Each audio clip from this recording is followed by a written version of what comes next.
যার বাবাকে অকর্মণ্য পুলিশেরা মিলে ভুয়া মামলায় ফাঁসিতে ঝুলিয়েছিল, সেই মেয়ে আজ এত বছর বাদে বিচারক হয়ে থানায় পৌঁছলেন। এরপর সেখানে তার বাবার ওপর ফাঁসিয়ে দেওয়া সেই মিথ্যে মামলার বিচারে যা ঘটল তা শুনে আপনার পায়ের নিচের মাটি সরে যাবে। নমস্কার বন্ধুরা, স্বাগতম আমাদের চ্যানেলে। বন্ধুরা, ভিডিও শুরু করার আগে শুধুমাত্র একটি ছোট্ট অনুরোধ, দয়া করে আমাদের চ্যানেলটি লাইক, শেয়ার ও সাবস্ক্রাইব করতে ভুলবেন না।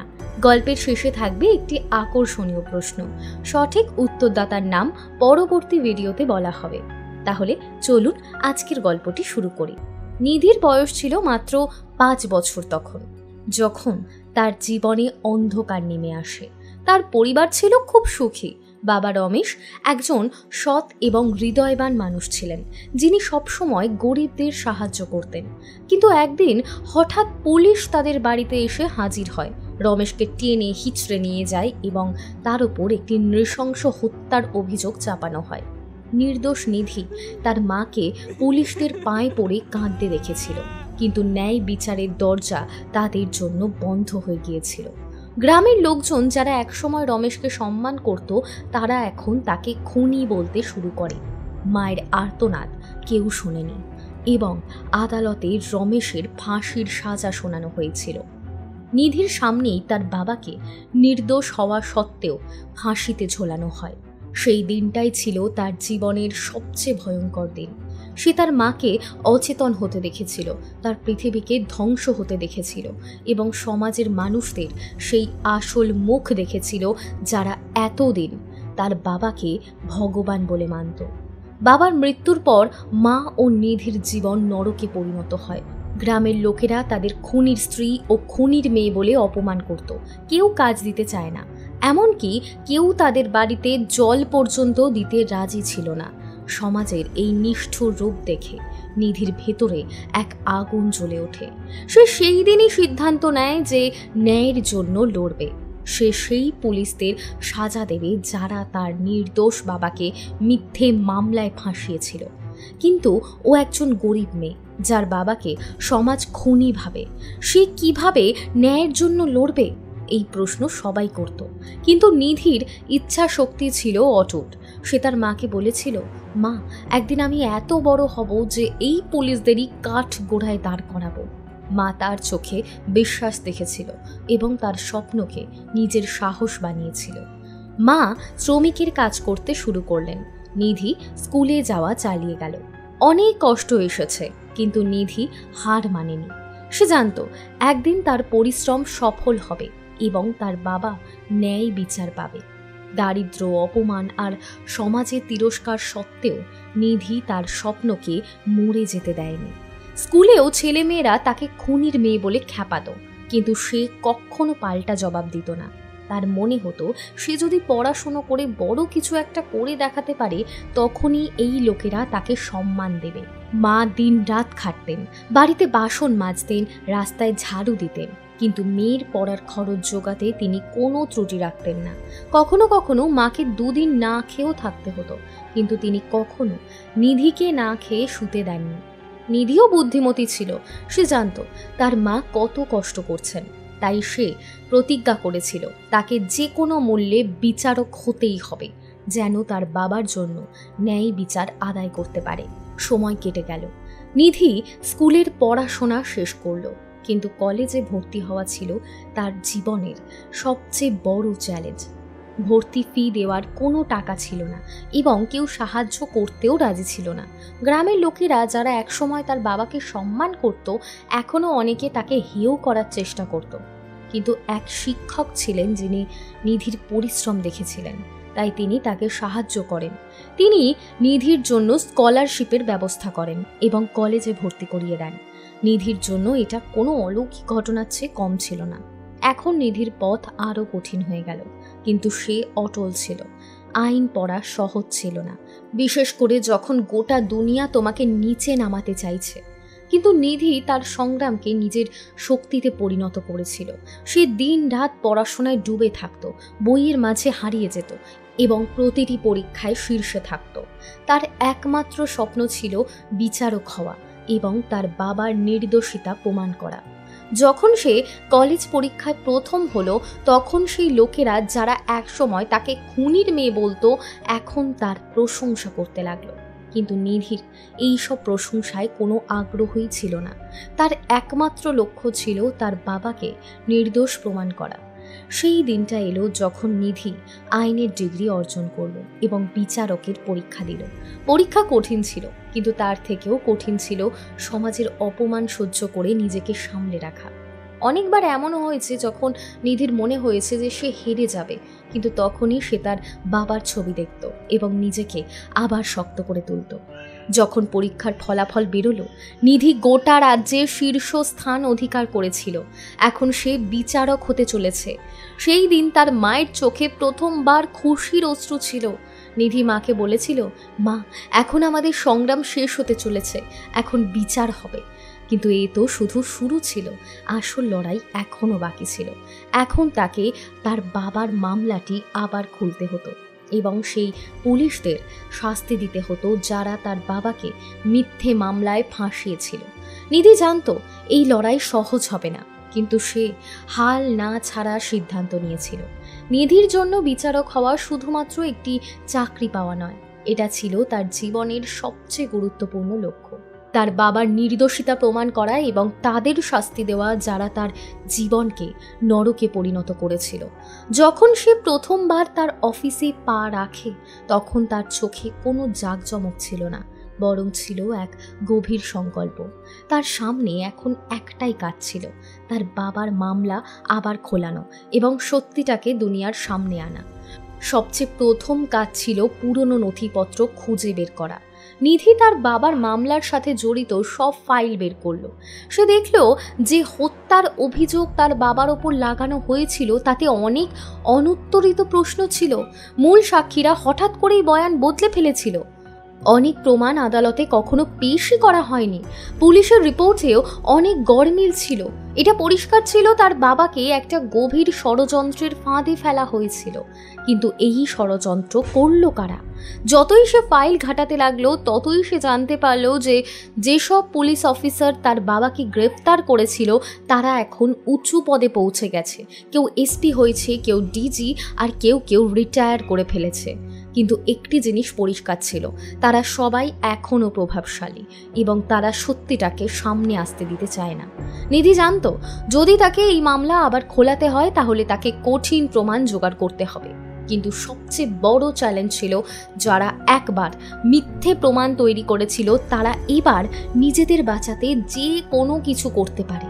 এই সময় নিধি সেই সাক্ষীদের খোঁজার চেষ্টা করলো যারা তার বাবার পক্ষ নিয়ে সাক্ষ্য দিতে পারত। কিন্তু বেশিরভাগ মানুষই ভয়ে ছিল। কেউ সোজাসুজি না করে দিল, আবার কেউ বলল যে তারা এখন আর এই বিষয়ে কোনো কথা বলতে চায় না। নিধি বুঝে গেল এই লড়াই সহজ হবে না, কিন্তু সে ঠিক করেছিল সে কোনোভাবেই পিছিয়ে আসবে না। এখন পরবর্তী পদক্ষেপ ছিল সেই পুলিশ অফিসারদের কাছে পৌঁছানো যারা মামলাটিকে ভুল পথে নিয়ে গিয়েছিল। নিধি একটি গোপন পরিকল্পনা তৈরি করলো। সে এখন শুধু একজন বিচারক ছিল না, বরং তার নির্দোষ বাবার আত্মার শান্তির জন্য ন্যায়ের একমাত্র আশাও ছিল। কিন্তু সে কি এই ষড়যন্ত্রের পর্দা ফাঁস করতে পারবে? সত্যি কি সামনে আসতে পারবে, নাকি ক্ষমতাশালী লোকেদের সামনে তার সব পরিশ্রম বৃথা যাবে? নিধি জানতো যদি তাকে তার বাবার মামলা আবার খুলতে হয় তাহলে তাকে সোজাসুজি মুখোমুখি হতে হবে সেই পুলিশদের সঙ্গে যারা ভুয়া প্রমাণ গড়ে তার বাবাকে ফাঁসিয়েছিল। কিন্তু এই লড়াই সহজ ছিল না। তারা সবাই এখন বড় অফিসার হয়ে গেছেন। কেউ এসপি, কেউ ডিআইজি, কেউ বা রিটায়ার হয়ে বিলাসবহুল জীবনযাপন করছেন। তারা চাইতো না পুরনো কথা আবার সামনে আসুক, কারণ এতে তাদের ষড়যন্ত্র ও দুর্নীতির মুখোশ খুলে যেতে পারে। কিন্তু নিধি স্থির সিদ্ধান্ত নিয়েছিল যে যে কোনো পরিস্থিতিতে সে পেছোতে রাজি নয়। প্রথমেই সে সেই সব পুলিশ অফিসারদের একটা তালিকা তৈরি করলো যারা তখন তদন্তে যুক্ত ছিল। ফাইলের মধ্যে লেখা নামগুলো দেখে সে খুঁজে বার করলো কারা কারা এই মামলায় জড়িত। অনেক নাম সামনে এলো। রাজেশ দাস, তখনকার ইন্সপেক্টর আর এখন ডিআইজি। মোহিত ঘোষ, তখনকার এসআই, এখন এসপি। বিজয় দত্ত, তখনকার থানার ইনচার্জ, এখন অবসরপ্রাপ্ত। এরা সবাই সেই লোক যারা প্রমাণ নিয়ে খেলেছিল এবং মিথ্যে সাক্ষী দাঁড় করিয়েছিল। নিধি প্রথমে সিদ্ধান্ত নিল ডিআইজি রাজেশ দাসের সঙ্গে দেখা করবে। সে কোনো পূর্ব সূচনা ছাড়াই সরাসরি তার অফিসে পৌঁছে গেল। রাজেশ যখন তাকে দেখলেন তখন এক মুহূর্তের জন্য তার চোখে অস্বস্তি ফুটে উঠল। তিনি বুঝতে পেরেছিলেন যে এই সেই মেয়ে যার বাবাকে তারা ভুয়া মামলায় ফাঁসিয়েছিল। কিন্তু নিজেকে সামলে নিয়ে বললেন, ম্যাডাম আপনি এখানে কিভাবে? নিধি ঠান্ডা গলায় বলল, এক অসম্পূর্ণ মামলা শেষ করতে এসেছি স্যার। আপনার কি রমেশ সিংহর কেস মনে আছে? এই কথা শুনে রাজেশ কিছুটা অস্বস্তিতে পড়ে গেলেন, কিন্তু হাসতে হাসতে বললেন, আরে ওটা তো পুরনো কেস, ওটা পুরোপুরি ঠিক ছিল, কোর্টও তাই রায় দিয়েছিল। আপনি কেন এইসব পুরনো কথা তুলছেন? নিধির চোখে রাগ ছিল। সে সরাসরি প্রশ্ন করল, যদি কেস ঠিক ছিল তাহলে ফাইলগুলোতে এত গোলমাল কেন? সাক্ষীরা কেন বদলে গিয়েছিল? আসল প্রমাণ কেন কোর্টে পৌঁছায়নি? রাজেশ এবার ঘাবড়ে গেলেন। তিনি বুঝতে পারছিলেন না যে এই মেয়ের এত সাহস কোথা থেকে এলো, কিন্তু মুখে একটা জোর করে হাসি রেখে তিনি বললেন, ম্যাডাম আমি এখন ডিআইজি, এসব তো পুরনো কেস, আপনি ভুলে যান। কিন্তু নিধি হার মানতে জানে না। সে সোজা প্রশ্ন করলো, আপনি ভুলে যেতে পারেন কিন্তু আমি না। আমার বাবা যে নির্দোষ সেটা আমি প্রমাণ করেই ছাড়বো, আর আপনি যদি ভুল করে থাকেন তাহলে তার জবাবদিহি আপনাকে করতেই হবে। এই কথা শুনে রাজেশের মুখের রং ফ্যাকাশে হয়ে গেল। তিনি বুঝে গিয়েছিলেন যে এই মেয়ে এত সহজে ছাড়ার নয়। কিন্তু নিধির দেখা করার বাকি ছিল এখনও এসপি মোহিত ঘোষের এবং অবসরপ্রাপ্ত বিজয় দত্তের সঙ্গে। তারা কি সত্যি আড়াল করতে চাইবে, না নিধিকে কিছু গুরুত্বপূর্ণ সূত্র দিতে পারবে? ডিআইজি রাজেশের সঙ্গে সাক্ষাতের পর নিধি বুঝে গিয়েছিল এই পুলিশ অফিসাররা সত্যি সামনে আসতে দেবে না, কিন্তু সে পেছোতে প্রস্তুত ছিল না।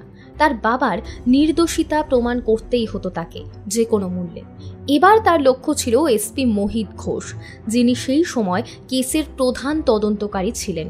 নিধি কোনো নোটিশ ছাড়াই মোহিতের অফিসে পৌঁছালো। তিনি ছিলেন একজন কঠোর অফিসার, তার কঠোর ভাবমূর্তির জন্য তিনি পরিচিত।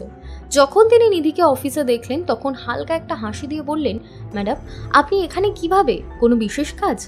নিধি কোনো ঘোরানো কথা না বলে সোজা বলল, রমেশ সিংহর কেস নিয়ে কথা বলতে এসেছি। এই কথা শুনে মোহিতের মুখের হাসি মিলিয়ে গেল। কিছুক্ষণ সে নিধির দিকে তাকিয়ে রইল, তারপর কাগজপত্রে চোখ রাখল আর বলল, ম্যাডাম ওটা তো অনেক পুরনো কেস, কোর্ট রায় দিয়ে দিয়েছে, এখন আর কিছু পরিবর্তন করা সম্ভব নয়। কিন্তু নিধি প্রস্তুত হয়ে এসেছিল। সে একটা ফাইল টেবিলে রেখে বলল, যদি কেস ঠিক ছিল তাহলে এই পুলিশ রিপোর্ট কি বলছে? মোহিত যখন ফাইল খুলল তখন তার মুখ সাদা হয়ে গেল। ওই ফাইলে ছিল যে সেই সময়ের আসল পোস্টমর্টেম রিপোর্ট, যেখানে স্পষ্ট লেখা ছিল যে হত্যাকাণ্ড ঘটেছে রমেশ সিংহ গ্রেপ্তারের দুদিন পরে। এর মানে হত্যার সময় রমেশ সিংহ পুলিশ হেফাজতে ছিলেন, কিন্তু কোর্টে যে রিপোর্ট পেশ করা হয়েছিল তাতে হত্যার তারিখ বদলে দেওয়া হয়েছিল যাতে তাকে ফাঁসানো যায়। মোহিত শর্মা ঘেমে উঠলেন। তিনি তৎক্ষণাৎ ফাইল বন্ধ করে দিলেন এবং রেগে গিয়ে বললেন, ম্যাডাম এগুলো সব বাজে কথা, আপনার পুরনো মামলায় হস্তক্ষেপ করার কোনো প্রয়োজনই নেই। কিন্তু নিধি এখন আর তাকে ছেড়ে দেওয়ার মুডে ছিল না। সে কঠোর স্বরে বলল, সত্যি আর কতদিন লুকিয়ে রাখা যাবে স্যার? এই রিপোর্ট প্রমাণ করে যে আমার বাবা নির্দোষ ছিলেন এবং কেউ তাকে ফাঁসানোর জন্য চক্রান্ত করেছিল। আমাকে বলুন সেই আসল অপরাধী কে ছিল? মোহিতের চোখে এখন স্পষ্ট ভয় দেখা যাচ্ছিল। তিনি কিছু বলার জন্য মুখ খুলছিলেন, ঠিক তখনই তার ফোন বেজে উঠল। তিনি ঘাবড়ে গিয়ে ফোন তুললেন এবং বললেন, হ্যাঁ স্যার আমি দেখে নেব, না কোনো সমস্যা হবে না। নিধি বুঝে গেল যে ফোনের ওপারে কোনো বড় অফিসার ছিলেন যিনি মোহিতের ওপর চাপ সৃষ্টি করছিলেন। নিধি অপেক্ষা করলো যতক্ষণ না তিনি ফোন রেখে দেন। তারপর তাকে সরাসরি প্রশ্ন করলো, স্যার কার ফোন ছিল সেটা? কে চায় না যে এই কেস আবার খোলা হোক? মোহিত কিছুই বলে না, কিন্তু তার চোখে যে ভয় ছিল তাতেই নিধি বুঝে গেল যে বিষয়টা আরও গভীর।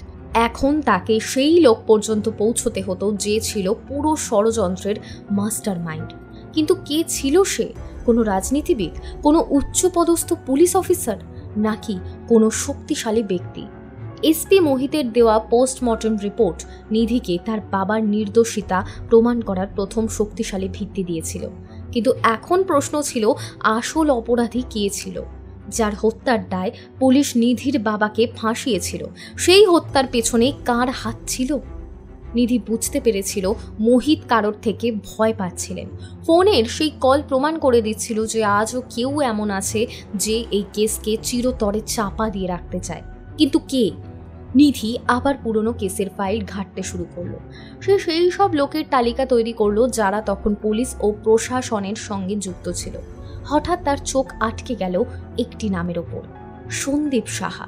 সন্দীপ সাহা তখন ডিএসপি ছিলেন আর এখন অবসর নিয়ে বড় এক রাজনীতিবিদ হয়ে উঠেছেন। ফাইল অনুযায়ী খুন হয়েছিল এক ব্যবসায়ী রাহুল রায়, যার হত্যার দায় নিধির বাবা রমেশকে ফাঁসানো হয়েছিল। কিন্তু আসল তথ্য কিছু অন্য কথাই বলছিল।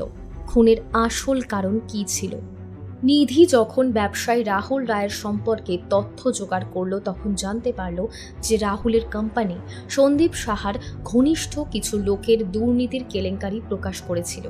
রিপোর্ট অনুযায়ী রাহুলের কাছে এমন নথি ছিল যেগুলোর মাধ্যমে প্রমাণ হতো যে সন্দীপ সাহা এবং তার কিছু ঘনিষ্ঠ অফিসার সরকারি ফান্ড থেকে কোটি কোটি টাকা আত্মসাৎ করছিল।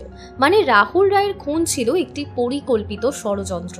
কিন্তু আসল খুনের দিকে নজর না পড়ার জন্য পুলিশ একটি সহজ রাস্তা বেছে নিয়েছিল।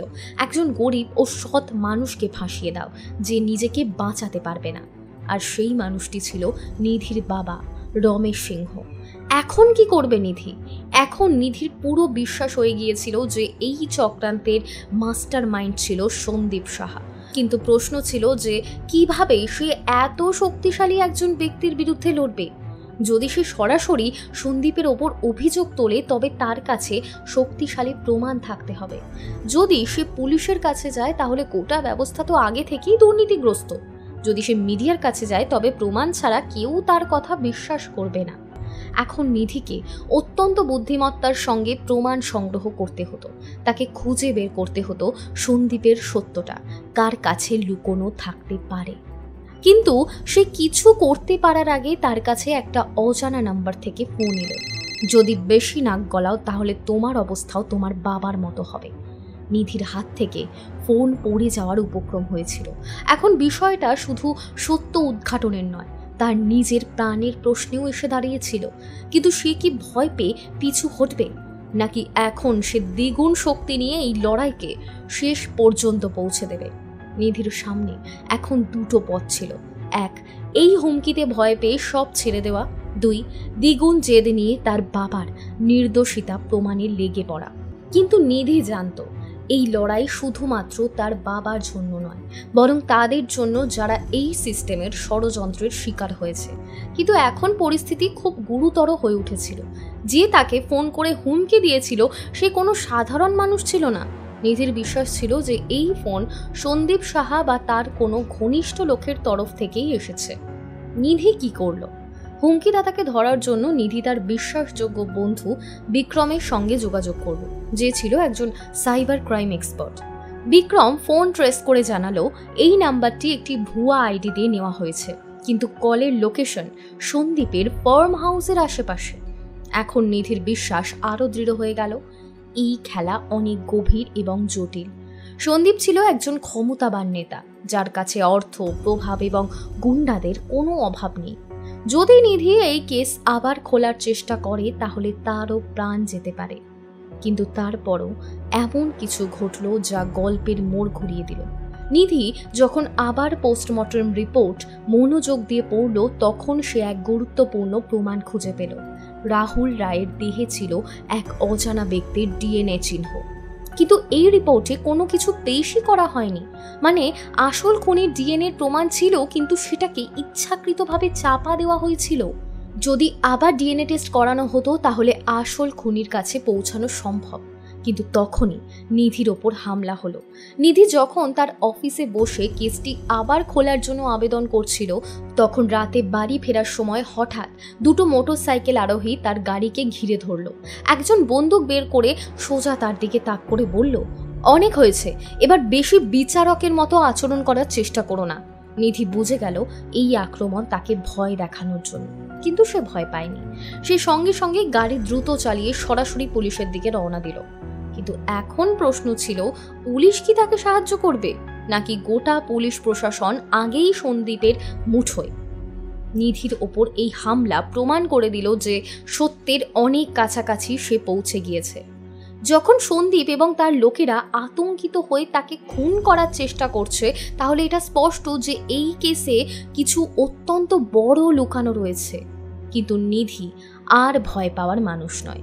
সে জানে যদি এখন সে হার মানে তাহলে তার বাবার কখনো ন্যায় বিচার আসবে না। সে স্থির সিদ্ধান্ত নিয়ে ফেলেছে, এবার সে সরাসরি আঘাত করবে। কিভাবে নিধির জাল বিছালো। নিধি বুঝে গিয়েছিল যে শুধুমাত্র অভিযোগ করলেই কিছু হবে না, তার প্রমাণ জোগাড় করতে হবে এবং এমনভাবে আক্রমণ করতে হবে যাতে সামনে থাকা ব্যক্তির রেহাই না পায়। সে তার বন্ধু বিক্রমের সাহায্যে একটি মাস্টার প্ল্যান তৈরি করলো। 1. ডিএনএ টেস্ট আবার করানো।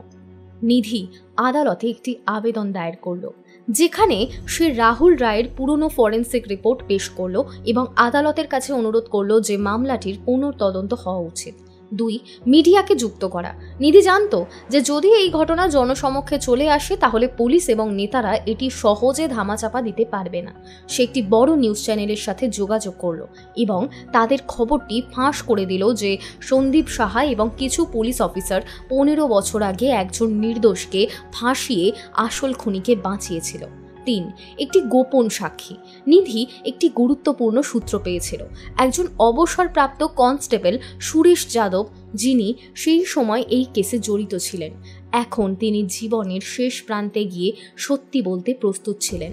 সন্দীপ সাহা অস্থির হয়ে উঠল। যেই না এই খবর মিডিয়াতে ছড়িয়ে পড়ল, সন্দীপ সাহার ওপর চাপ বাড়তে লাগলো। সোশ্যাল মিডিয়ায় মানুষ ক্ষোভ প্রকাশ করতে লাগলো এবং বিরোধী দলগুলি এই ইস্যুটি তুলে সরকারকে প্রশ্ন করতে শুরু করলো। এখন সন্দীপের সামনে শুধুমাত্র দুটো রাস্তা ছিল। 1. নিজের বিরুদ্ধে বাড়তে থাকা চাপকে থামানোর জন্য কিছু বড় পদক্ষেপ নেওয়া, অথবা নিজেকে বাঁচাতে নিজের পুরনো সাথীদের বলি দেওয়া। কিন্তু হঠাৎ নিধি উধাও হয়ে গেল। হ্যাঁ, যেদিন আদালতে নিধির আবেদনের শুনানি হওয়ার কথা ছিল সেদিন সকালেই সে বাড়ি থেকে বেরিয়ে আর ফিরল না। তার মোবাইল সুইচ অফ ছিল। তার বন্ধু ও সহকর্মীরা সকলেই উদ্বিগ্ন হয়ে পড়ল। নিধিকে কি সন্দীপ অপহরণ করিয়েছে, নাকি এটা নিধির নিজেরই কোনো চাল? নিধির হঠাৎ উধাও হয়ে যাওয়ার খবর পুরো শহরে আগুনের মতো ছড়িয়ে পড়ল। মিডিয়ায় চাঞ্চল্য ছড়িয়ে পড়ল। আদালতে হইচই শুরু হয়ে গেল এবং সোশ্যাল মিডিয়ায় মানুষ সরকারকে জবাবদিহির জন্য চেপে ধরল। কিন্তু পুলিশ, যারা আগে সন্দীপের ইশারায় চলছিল, তারা এটাকে শুধুমাত্র একজন অসন্তুষ্ট বিচারকের ব্যক্তিগত বিষয় বলে দায় এড়িয়ে গেল। কিন্তু সত্যি ছিল অন্যরকম। নিধিকে সত্যি অপহরণ করা হয়েছিল। নিধি কোথায় ছিল? যখন নিধির হুঁশ ফিরল, সে নিজেকে একটি অন্ধকার ঘরে বাঁধা অবস্থায় দেখতে পেল। তার হাত পা দড়ি দিয়ে বাঁধা ছিল, চারিদিক অন্ধকার ছিল, কিন্তু একটু দূরে একটা মৃদু আলো জ্বলছিল। ঠিক তখনই দরজাটা খুলল এবং ভারী পায়ের শব্দ শোনা গেল। সন্দীপ সাহা নিজে সেখানে দাঁড়িয়েছিল। খুব এলেন বিচারক হয়ে আমার বিরুদ্ধে মামলা খুলতে, এখন দেখ তোর কি অবস্থা হয়। সন্দীপ রাগে বলল, কিন্তু নিধি ভয় ভেঙে পড়েনি।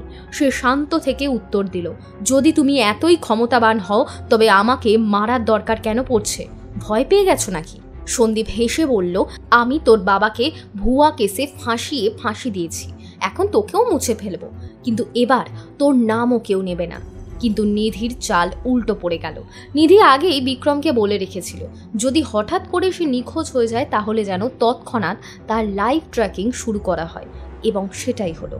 বিক্রম নিধির ফোনের জিপিএস থেকে তার লোকেশন ট্রেস করে ফেলে। এদিকে মিডিয়াতেও এই খবর ছড়িয়ে পড়েছিল যে বিচারক নিধি শর্মা নিখোঁজ হয়েছেন। মানুষ আগেই সন্দীপের ওপর সন্দেহ করছিল, আর এখন পুলিশকে বাধ্য হয়ে অভিযান চালাতে হলো। তারা নিধিকে খুঁজে বের করলো। পাল্টে গেল পুরো খেলা। নিধিকে মুক্ত করার জন্য পুলিশের একটি দল ফার্ম হাউসে পৌঁছালো। দরজা ভাঙতেই পুলিশ ভিতরে ঢুকে পড়ল এবং সন্দীপকে ধরে ফেলল। কিন্তু আসল চমক তখনই এলো যখন নিধি তার হাতে বাঁধা ছোট্ট একটি ক্যামেরা দেখালো, যা পুরো কথোপকথন রেকর্ড করে ফেলেছিল। এখন কি হবে? সন্দীপের খুনের ষড়যন্ত্র, দুর্নীতি এবং নিধির অপহরণ সব কিছুর প্রমাণ পুলিশের এবং আদালতের কাছে ছিল। নিধি এখন শুধুমাত্র তার বাবার জন্য নয়, তাদের সবার জন্য বিচার চাইছিল যাদের ভুয়া মামলায় ফাঁসানো হয়েছিল। কিন্তু পুলিশ কি সত্যি নিরপেক্ষভাবে কাজ করবে, নাকি এখনো কোনো বড় খেলা বাকি ছিল? নিধির হাতে ছিল সেই প্রমাণ যা সন্দীপ সাহার ষড়যন্ত্র পুরোপুরি উন্মোচন করতে পারত। ফার্ম হাউসে হওয়া কথোপকথনের পুরো রেকর্ডিং পুলিশের কাছে ছিল এবং এখন মিডিয়াতে এই খবর আগুনের মতো ছড়িয়ে পড়েছিল। যখন সন্দীপ হাঁটু গেড়ে বসে পড়ল, পুলিশ সন্দীপকে গ্রেফতার করল, কিন্তু সে এখনও তার প্রভাব ও রাজনৈতিক শক্তির জোরে বাঁচার চেষ্টা করছিল। সে তার আইনজীবীদের সক্রিয় করল, কিন্তু এবার জনতার রাগ এবং প্রমাণের শক্তি এতটাই প্রবল ছিল যে কেউ তাকে বাঁচাতে এগিয়ে এলো না। আমাকে মিথ্যে ফাঁসানো হচ্ছে, সন্দীপ চিৎকার করে বলল। কিন্তু ঠিক তখনই আদালতে একটি বিশাল বিস্ফোরণ ঘটে। অবসরপ্রাপ্ত কনস্টেবল সুরেশ যাদব, যাকে নিধি আগেই এই মামলায় আনার পরিকল্পনা করেছিল, তিনি আদালতে এসে এক চমকে দেওয়া বয়ান দিল। সে জানালো যে 15 বছর আগে পুলিশকে নির্দেশ দেওয়া হয়েছিল আসল খুনিকে ছেড়ে দিয়ে রমেশ সিংহকে ভুয়া মামলায় ফাঁসাতে। সত্যি অবশেষে সামনে এলো। ডিএনএ টেস্ট দ্বারা নিশ্চিত হলো যে আসল খুনি অন্য কেউ এবং রমেশ সিংহ পুরোপুরি নির্দোষ ছিলেন। সন্দীপ সাহাই রাহুল রায়কে খুন করিয়েছিলেন, কারণ রাহুল তার দুর্নীতি ফাঁস করতে চলেছিল। পুলিশ এবং প্রশাসনের অনেক অফিসার এই ষড়যন্ত্রে জড়িত ছিল, যাদের মধ্যে অনেককে আদালত তাৎক্ষণিকভাবে সাসপেন্ড করে দিল। যখন বিচার মিলল, আদালত এক ঐতিহাসিক রায় সন্দীপকে আজীবন কারাদণ্ডে দণ্ডিত করল। তার সমস্ত রাজনৈতিক অধিকার কেড়ে নেওয়া হলো এবং তার কালো টাকা বাজেয়াপ্ত করে সরকারে জমা দেওয়া হলো। কিন্তু নিধির জন্য এই জয় অসম্পূর্ণ ছিল। তার বাবা রমেশ সিংহ বিচার তো পেল, কিন্তু তিনি আর এই পৃথিবীতে ছিলেন না। নিধির নতুন লড়াই শুরু হলো। এই লড়াইয়ের পর নিধি নির্দোষ মানুষদের ভুয়া মামলাগুলো থেকে বাঁচানোর জন্য একটি অভিযান শুরু করলো। সে একটি আইনি সংগঠন তৈরি করলো, যা সেই গরিব মানুষদের সাহায্য করে যারা ক্ষমতাবানদের ফাঁদে পড়ে যায়। আজ সে শুধু একজন বিচারক নয়, বরং ন্যায়ের প্রতীক হয়ে উঠেছে। বাবা, আমি তোমাকে বিচার দিতে পেরেছি। এই কথা বলে নিধি তার বাবার ছবির সামনে একটি মোমবাতি জ্বালালো এবং তার চোখে জল চলে এলো। কিন্তু সেই চোখের জল দুঃখের ছিল না, বরং ছিল এক কন্যার জয়ের আনন্দ। এই গল্প শুধু একজন মেয়ের সংগ্রাম নয়, বরং সিস্টেমের সত্যকেও সামনে এনেছে। নিধি তার বাবার নির্দোষিতা প্রমাণ করে দেখিয়ে দিয়েছে সত্যকে বেশি দিন চাপা রাখা যায় না। যদি আপনার বা আপনার আশেপাশে কখনো অন্যায় হয়, তাহলে চুপ করে বসে থাকবেন না। লড়াই কঠিন হতে পারে, কিন্তু সত্যের জয় সর্বদাই হয়। ন্যায়ের জন্য দাঁড়ান। কোনো নির্দোষকে ফাঁসতে দেখলে আওয়াজ তুলুন, আইনের শক্তিকে চিনুন এবং তার সঠিক ব্যবহার করুন। যদি এই সত্য কাহিনী আপনার ভালো লেগে থাকে, তবে এটিকে যতটা সম্ভব মানুষের কাছে পৌঁছে দিন। শেয়ার করুন, মন্তব্য করুন এবং ন্যায়ের এই লড়াইয়ে পাশে থাকুন। মনে রাখবেন, দেরি হলেও বিচার অবশ্যই মেলে। সত্যি কখনো হার মানে না, শুধু একজন যোদ্ধা হওয়া চাই। তো বন্ধুরা, এই গল্প বলার আমাদের মূল উদ্দেশ্য আপনাদের সচেতন করা। আজকের মতো এই পর্যন্তই। আমাদের আজকের প্রশ্ন হলো, নিধির বাবাকে কে মিথ্যে মামলায় ফাঁসিয়ে শাস্তি দিয়েছিল? সঠিক উত্তর কমেন্ট করে জানান। সঠিক উত্তরদাতার নাম পরবর্তী ভিডিওতে আমরা বলবো। এবার আমাকে অনুমতি দিন, দেখা হবে পরবর্তী ভিডিওতে। আপনি ও আপনার পুরো পরিবারের ভালো করে যত্ন নিন। জয় হিন্দ, জয় ভারত।